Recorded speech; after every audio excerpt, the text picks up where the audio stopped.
Usapang kaibigan tayo mga idol. Lahat naman tayo mayroong kaibigan. Siyempre, may mga kaibigan na natural lang kaibigan.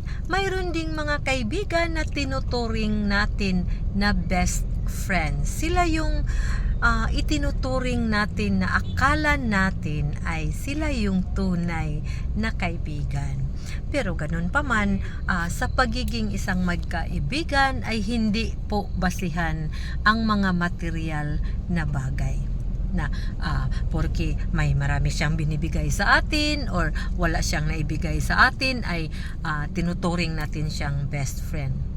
Yun bang best friend na kung wala ka ay kaya kanyang panindigan? Oo, hindi kanya kayang sisiraan ng ibang tao or may maibigay man siya or wala sa'yo ay tinuturing pa din nating best friend.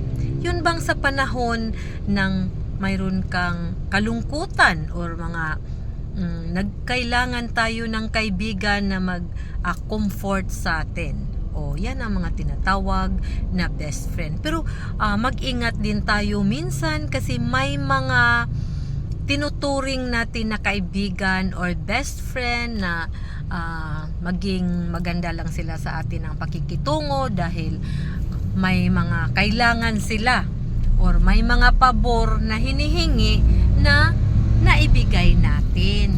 Pero kung hindi na natin maibigay sa kanila ay hindi na tayo papansinin. Doon na magsisimula ang sisiraan na tayo. Kaya ganun pa man kung may mga kaibigan tayo na inakala natin na tunay at hindi sila naging tunay sa atin ay kailangan natin silang iwas-iwasan. Hindi naman natin aawayin, hindi natin sisiraan, kundi stay away. Kasi wala naman tayong makukuhang mabuti. Hindi naman sa wala tayong makukuha na in a material way, in a material o mga bagay, kundi nagdudulot lang yan sa atin ng sakit ng loob or sama ng loob kasi naging tunay tayo sa kanila, naging tapat, ginawa natin lahat para maipakita natin sa kanila na mahal natin sila bilang kaibigan.